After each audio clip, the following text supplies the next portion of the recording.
ಈಗ ಬೆಂಗಳೂರಿನ ಇತರ ಸುದ್ದಿಗಳನ್ನ ಫಟಾಫಟ್ ಅಂತ ನೋಡೋಣ ಜಸ್ಟ್ 5ನಲ್ಲಿ. 38 ತಿಂಗಳ ಹಿಂಬಾಕಿ ವೇತನ ಪಾವತಿಸುವಂತೆ ಆಗ್ರಹಿಸಿ ಸಾರಿಗೆ ಸಿಬ್ಬಂದಿ ಮುಷ್ಕರಕ್ಕೆ ಮುಂದಾಗಿದ್ದಾರೆ. ಆದರೆ ಮುಷ್ಕರ ನಡೆಸದಂತೆ ಸಾರಿಗೆ ಸಿಬ್ಬಂದಿಗೆ ಕೆಎಸ್ಆರ್ಟಿಸಿ ಎಚ್ಚರಿಕೆ ನೀಡಿದೆ. ಗುರುವಾರದ ಬೆಂಗಳೂರು ಚಲೋದಲ್ಲಿ ಭಾಗಿಯಾಗಬೇಡಿ, ಯಾವುದೇ ಮುಷ್ಕರ ಮಾಡುತ್ತಿಲ್ಲ ಎಂದು ಸಂದೇಶ ನೀಡಿದೆ. ಕರ್ತವ್ಯಕ್ಕೆ ಹಾಜರಾಗದಿದ್ದರೆ ನೋ ವರ್ಕ್ ನೋ ಪೇ ಆದೇಶ ಜಾರಿ ಮಾಡುವುದಾಗಿ ಕೆಎಸ್ಆರ್ಟಿಸಿ ತಿಳಿಸಿದೆ.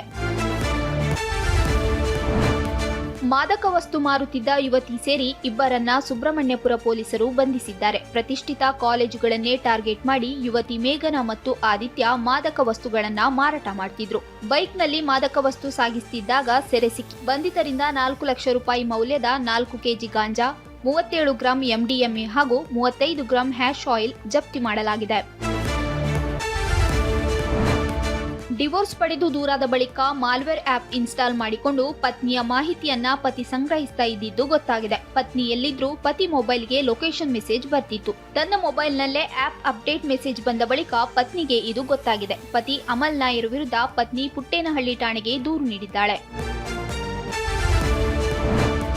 ರಾಜ್ಯಾದ್ಯಂತ ಇಂದಿನಿಂದ ಎಸ್ಎಸ್ಎಲ್ಸಿ ಪೂರ್ವ ಸಿದ್ಧತಾ ಪರೀಕ್ಷೆ ಆರಂಭಗೊಂಡಿದೆ. ಪ್ರಶ್ನೆ ಪತ್ರಿಕೆ ಲೀಕ್ ಆಗಿದೆ ಎಂದು ಕಿಡಿಗೇಡಿಗಳು ಇನ್ಸ್ಟಾದಲ್ಲಿ ನಕಲಿ ಪ್ರಶ್ನೆ ಪತ್ರಿಕೆ ಹಾಕಿ ಗಾಳಿ ಸುದ್ದಿ ಹಬ್ಬಿಸಿದ್ರು. ಪ್ರಶ್ನೆ ಪತ್ರಿಕೆ ಹಾಕಿ ಹಣ ವಸೂಲಿಗೂ ಇಳಿದಿದ್ರು.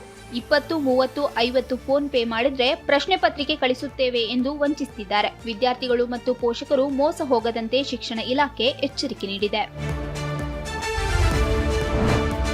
2026-27ನೇ ಸಾಲಿನಲ್ಲಿ ಮತ್ತೆ ಆರ್ಟಿಇ ಕಾಯ್ದೆ ಮರುಜಾರಿಗೆ ಶಿಕ್ಷಣ ಇಲಾಖೆ ಮುಂದಾಗಿದೆ. 7 ವರ್ಷಗಳ ನಂತರ ಮತ್ತೆ ಆರ್ಟಿಇ ಅನುಷ್ಠಾನಗೊಳ್ಳೋ ಸಾಧ್ಯತೆ ಇದೆ. ರೂಲ್ 4 ನಿಯಮದಿಂದ 1.5 ಲಕ್ಷ ಮಕ್ಕಳು ಆರ್ಟಿಇ ಉಚಿತ ಶಿಕ್ಷಣದಿಂದ ವಂಚಿತರಾಗಿದ್ರು. ಸುಪ್ರೀಂ ಕೋರ್ಟ್ ಕೂಡ ಆರ್ಟಿಇ ಜಾರಿಗೆ ತರುವಂತೆ ಆಯಾ ರಾಜ್ಯಗಳಿಗೆ ನಿರ್ದೇಶನ ನೀಡಿದೆ.